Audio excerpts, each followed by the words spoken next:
ভালো আছি, অনেক ধন্যবাদ। প্রথমেই একটি সতর্কীকরণ বার্তা আছে, সেটি হচ্ছে এই অনুষ্ঠানে কোনোভাবেই ব্যক্তিগত সম্পর্কের বিষয়টি আনা যাবে না। হাই ভিউয়ার্স, আপনারা সবাই কেমন আছেন? আপনার সবাইকে আমার নীলপরি বিনয়ন থেকে আরও একবার স্বাগতম। তো ভিউয়ার্স, আমি আপনাদেরকে আজকে নিয়ে আসলাম আমাদের কিংবদন্তি অভিনেতা তকির আহমেদ, অভিনেত্রী বিপাশা হায়াত। বিপাশা হায়াতের শ্বশুরবাড়ি আর তকির আহমেদের বাবার বাড়ি, অর্থাৎ জন্মস্থান, যেখানে তকির আহমেদ ছোটবেলা থেকে বড় হয়েছেন, সেই জায়গা অর্থাৎ সিরাজগঞ্জ উপজেলার ইউনিয়ন রতনকান্দিতে এটা পড়েছে। ওই গ্রামটাতে আপনাদেরকে আজকে আমরা নিয়ে যাচ্ছি। তো চলুন ভিউয়ার্স। তো ভিউয়ার্স, পথে যেতে একটা মাদ্রাসা পড়বে, আমরা মাদ্রাসাটা ক্রস করে আস্তে আস্তে হাঁটতে হাঁটতে যাব। তো দেখুন, এখানে কিছু ওনাদের কবরস্থানের পাশে কিছু সুপারি বাগান। এটা হচ্ছে কবরস্থানের পাশ দিয়ে যে রাস্তাটা গেছে ওইটাই, এটা হচ্ছে ওনাদের বাড়ি থেকে একটু দূরে, ওখানে যেতে হয়, হেঁটে যাওয়া লাগে। এই আম বাগান, আম গাছটা যেটা ওনাদের কবরস্থানের পাশেই ছিল, এটা তাদের বাড়ির পিছনের সাইড, তকির ভাইয়া বাড়ির পিছনের সাইড, পাশে মসজিদ। তো এখান দিয়ে বাড়িতে ঢুকতে হয়। ওনাদের বাড়িতে ঢোকার সময় একটা আম গাছ পড়ে। এই যে আপনি দুইটা ঘর দেখতেছেন, এই দুইটা ঘরে তকির ভাইয়াদের অর্থাৎ বিপাশা আপুর শ্বশুর বাড়ি। তো এই যে দেখুন গাছগাছালি লাগানো, এই যে এই ঘরটা হলুদ রকমের জানলা, এই যে দেখুন তালা মারা, ওনারা থাকে না, এই যে হলুদ জানালা, হলুদ দরজা কাঠের, এটা তকির ভাইয়ার ঘর। এই দুটোই তকির ভাইয়ার ঘর। এই যে দেখুন, এই যে তালা মারা, ওনারা থাকে না। এ পাশ দিয়ে আবার পিছনে যাওয়া যায়, এই দুটা ঘরে দেখুন। আবার এখানে ওনার মামা মামিরা থাকে। তকির ভাইয়ার জন্ম কিন্তু নানার বাড়িতে। এই দুইটা ঘরে ওনাদের দুইটা, যে কোনো দুইটাতে ওরা আসতে থাকে। পাশে এগুলো ওনার মামারা নতুন করে উঠিয়েছে বিল্ডিংগুলা, ওনার ছোট মামা বড় মামা এরা থাকে। আর তকির ভাইয়ের ছোটবেলার স্মৃতি ওনার খারাপ।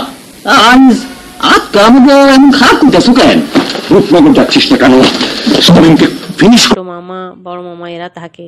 আর তকির ভাইয়ের ছোটবেলার স্মৃতি ওনার মামার বাড়িতেই কেটেছে। এই হলুদ দরজা জানালা আলা ঘরটাই তকির ভাইয়ার ঘর। ছোটবেলা ওখানে উনি মানুষ হয়েছেন।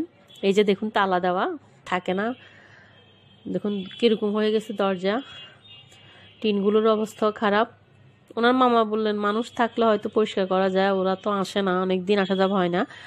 একবার বিয়ের পরে, বিপাশা আপুকে বিয়ের পরে একবার আসছিলেন, আর আসা হয় না। এই গেটটা দিয়ে ওনারা বের হয়, যে তালা আটকানো, এই যে গ্রিলটা দিয়ে ওনারা আসা যাওয়া করে, ওইটাও তালা আটকানো।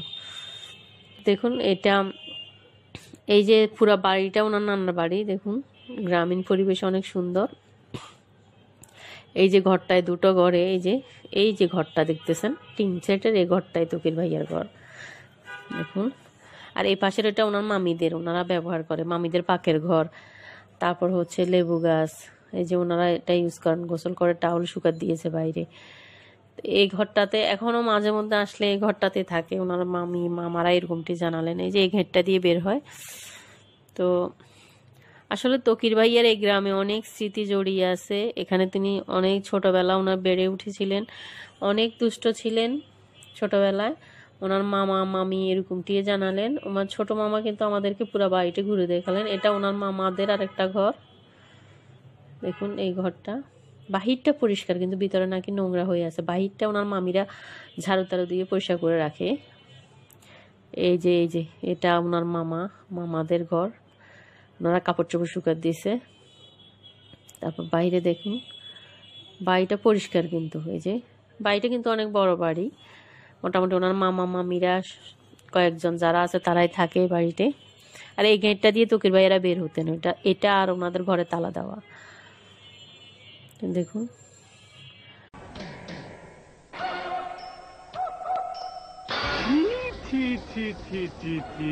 তুমি এত খারাপ, ইটা মেরেছো। তকির ভাইয়ের অনেক স্মৃতি, দেখতেই অনেক ভালো লাগে। যে পিছনে একটা খাল আছে, এটাতে নাকি যখন বর্ষা আসতো খুব ডুবো ডুবো অবস্থা হয়ে যেত, তখন তকির ভাইয়া নাকি খুব মজা করতেন, সাঁতার কাটতেন। ওনার মামা বলতেছিল উঠানে যায়, মানে উঠতে চাইতো না পানি থেকে। এই যে খালটা এখন শুকিয়ে গেছে বাজারের পিছনে। এই যে দেখুন নারকেল গাছ, গাছগাছালিতে ভরা। এটা হচ্ছে একটা বড় লিচু গাছ, মাঝারি টাইপের লিচু গাছ। আর এগুলো হচ্ছে পুকুর, কবরস্থানের পাশে ওনাদের অনেক জায়গা আছে, ওখানে যে সুপারি গাছ, নারকেল গাছ বাগান আছে।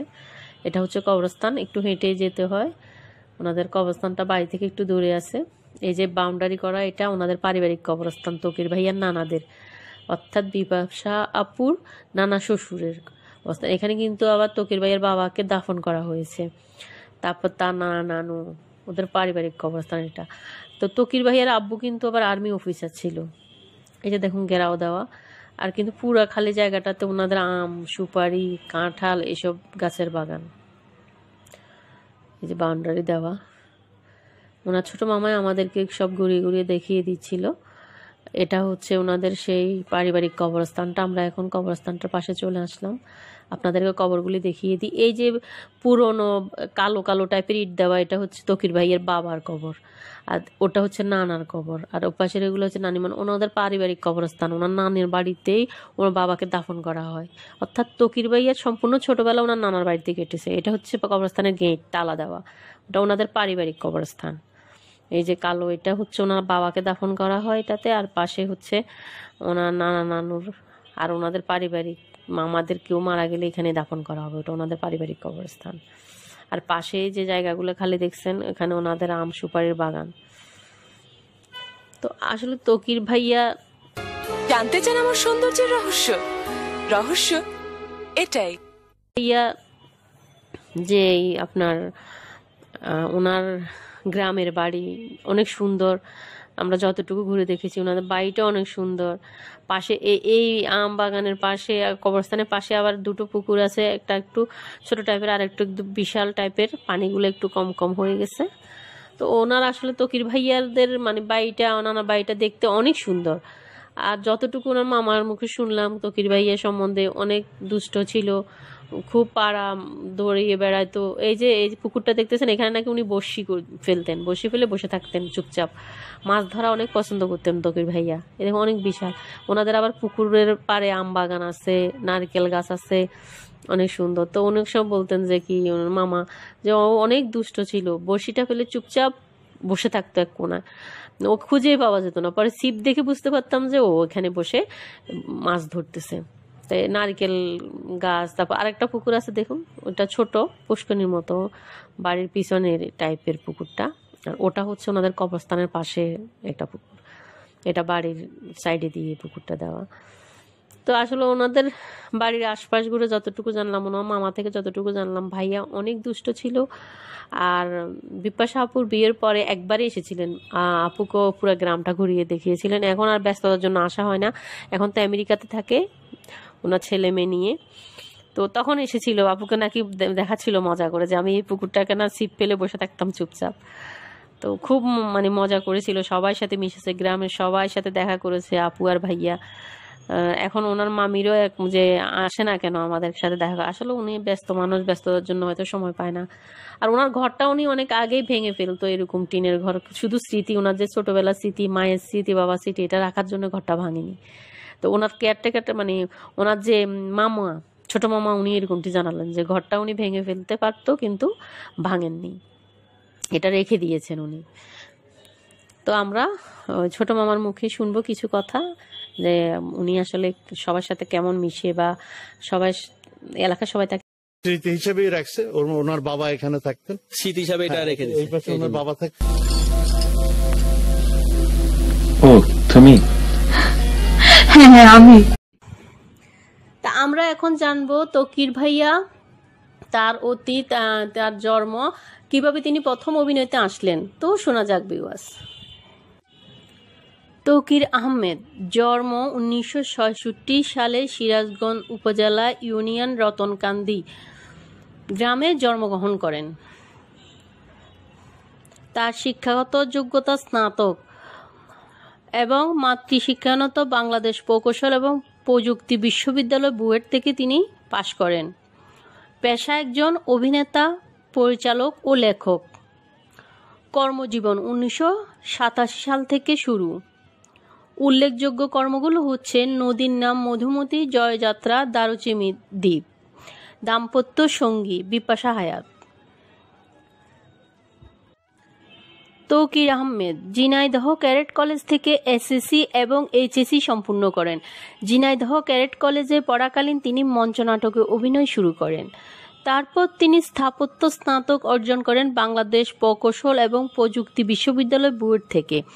তিনি 1995 সালে লন্ডনের রয়্যাল কোর্ট থিয়েটার থেকে মঞ্চনাটক পরিচালনা প্রশিক্ষণ নেন এবং 2002 সালে নিউ ইয়র্ক থেকে একাডেমি চলচ্চিত্র ডিপ্লোমা সম্পূর্ণ করেন। তৌকির আহমেদের ব্যক্তিগত জীবন। তৌকির 1999 সালের জুলাইয়ের 23 তারিখে অভিনেত্রী বিপাশা হায়াতকে বিয়ে করেন। তাদের একটি মেয়ে আরিশা আহমেদ ও এক ছেলে আরিশ আহমেদ রাজধানী ঢাকা মহাখালী ডিএইচে স্ত্রী সন্তান নিয়ে বসবাস করেন। তৌকির আহমেদের কর্মজীবন। তৌকির আহমেদ একজন বাংলাদেশি অভিনেতা, চলচ্চিত্র নির্মাতা, লেখক ও গীতিকার। 1980-র দশকের শেষের দিকে তার অভিনয় জীবন শুরু হয়। নাটক ও চলচ্চিত্র দুই মাধ্যমে তিনি অভিনয় করেন। 1980 দশক আমি ভাবছি একবার ঢাকায় যাব, মার সঙ্গে একটু দেখা করে আসবো। যদি ওদের চোখে পড়ে যায়। দিকে তার অভিনয় জীবন শুরু হয়। নাটক ও চলচ্চিত্র দুই মাধ্যমে তিনি অভিনয় করেন। পরবর্তীতে লন্ডনের রয়্যাল কোর্ট থিয়েটার থেকে মঞ্চনাটক পরিচালনা প্রশিক্ষণ গ্রহণ এবং নিউ ইয়র্ক ফিল্ম একাডেমি থেকে চলচ্চিত্রে ডিপ্লোমা করেন। তিনি নাটক ও চলচ্চিত্র পরিচালনা শুরু করেন। বাংলাদেশের স্বাধীনতা যুদ্ধভিত্তিক চলচ্চিত্র জয়যাত্রা পরিচালনার মাধ্যমে তিনি বাংলাদেশ সরকার প্রদত্ত জাতীয় চলচ্চিত্র পুরস্কার অর্জন করেন। এছাড়া তার পরিচালিত কয়েকটি চলচ্চিত্র আন্তর্জাতিক চলচ্চিত্র উৎসবে অংশগ্রহণ করে এবং পুরস্কার লাভ করে। পাশাপাশি তার রচিত 3টি বই অমর 21 গ্রন্থমালা প্রকাশিত হয়েছে। তৌকির আহমেদ হালদা নদী নিয়েও তৌকির নির্মাণ করেন তার 5ম চলচ্চিত্র হালদা 2017 সালে। চলচ্চিত্রটি 2018 সালে অনুষ্ঠিত 16তম ঢাকা আন্তর্জাতিক চলচ্চিত্র উৎসবে প্রদর্শিত হয় এবং তৌকির আহমেদ শ্রেষ্ঠ পরিচালকের পুরস্কার লাভ করেন। 2019 সালে ভাষা আন্দোলনের প্রেক্ষাপটে তার পরিচালিত ফাগুন হাওয়া ছবিটি মুক্তি পায়। চলচ্চিত্রটির জন্য তিনি সিজেএফবি পারফরম্যান্স পুরস্কারে শ্রেষ্ঠ পরিচালক হিসেবে মনোনয়ন পেয়েছিলেন। 2020 সালে ডিসেম্বরে তিনি পুলিঙ্গ নির্মাণ করেন। তৌকির আহমেদ পরিচালিত প্রথম নাটক তোমার বসন্ত দিনে। 2004 সালে তিনি তার 6ষ্ঠ নাটক অন্যের সুখ দুঃখ পরিচালনা করেন। এ বছর তার চলচ্চিত্র পরিচালনায় অভিষেক হয় বাংলাদেশের স্বাধীনতা যুদ্ধভিত্তিক চলচ্চিত্র জয়যাত্রা পরিচালনার মাধ্যমে। চলচ্চিত্রটি আমজাদ হোসেন রচিত এই নামের উপন্যাস অবলম্বনে নির্মিত।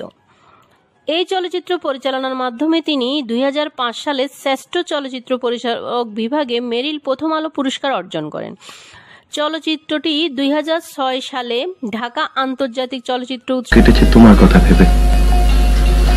আর এসব কষ্টের কথা শুনতে আমার ভালো লাগছে না। আন্তর্জাতিক চলচ্চিত্র উৎসবে প্রদর্শিত হয় এবং শ্রেষ্ঠ চলচ্চিত্র পুরস্কারের জন্য মনোনীত হয়। এই চলচ্চিত্রের জন্য তিনি 2008 সালে প্রদত্ত জাতীয় চলচ্চিত্র পুরস্কারের শ্রেষ্ঠ প্রযোজক, শ্রেষ্ঠ পরিচালক ও শ্রেষ্ঠ চিত্রনাট্যকার বিভাগের পুরস্কার অর্জন করেন। এটি 2006 সালে মুক্তি পায়। তৌকির আহমেদের নাট্যে অভিনয় অভিষেক হয় 80-র দশকে। তার অভিনীত প্রথম নাটক বাংলাদেশ টেলিভিশনে প্রচারিত হয়। নাটকটির বিষয়বস্তু ছিল দেশের তরুণ শিল্পীদের মাদক সমস্যা। 1996 সালে তানবীর মোকাম্মেল পরিচালিত বাংলাদেশের স্বাধীনতা যুদ্ধভিত্তিক ছবি নদীর নাম মধুমতি চলচ্চিত্রে প্রথম অভিনয় করেন। একই বছর তিনি তার শ্বশুর আবুল হায়াত পরিচালিত প্রথম নাটক হারজিতে অভিনয় করেন। এতে তার বিপরীতে অভিনয় করেন তার স্ত্রী বিপাশা হায়াত। এরপর আবুল হায়াতের নির্দেশনায় এই জুটি একসাথে কাজ করে বেলি, প্রত্যাশা, একজন অপরাধিনী আরও অসংখ্য নাটকে। তো ভিউয়ার্স, আপনাদের কাছে অভিনেতা তৌকির আহমেদ ভাইয়া ও অভিনেত্রী বিপাশা হায়াত আপু, এই দুই কিংবদন্তি অভিনেতার তার বাড়িটি কেমন লাগলো কমেন্ট করে জানাবেন কিন্তু ভিউয়ার্স। তো আমার ভিডিওটি যদি ভালো লেগে থাকে প্লিজ আমার চ্যানেলটি সাবস্ক্রাইব করে দেবেন, পাশে থাকা ঘন্টা বাজিয়ে দিবেন যেন আমার নতুন ভিডিও দেওয়া মাত্র আপনারা পেয়ে যান। আর যারা আমার পুরাতন ভিউয়ার্স অলরেডি আমার চ্যানেলটি সাবস্ক্রাইব করেছেন তাদেরকে অসংখ্য অসংখ্য ধন্যবাদ ভিউয়ার্স। আপনাদের মাঝে ফিরে আসবো নিত্য নতুন সব বিনোদনের ভিডিও নিয়ে নীলপরি বিনোদন ব্লগ থেকে। সে পর্যন্ত আপনাদের সুস্থ থাকা ভালো থাকা কামনা করে আজকের মতো এখানেই বিদায় নিলাম। আল্লাহ হাফিজ ভিউয়ার। আল্লাহ। আমাদের ভিডিওটি ভালো লাগলে লাইক কমেন্ট করে আপনার মতামত দিন। সাথে থাকার জন্য সাবস্ক্রাইব করুন এবং বেল বাটনটিতে ক্লিক করুন।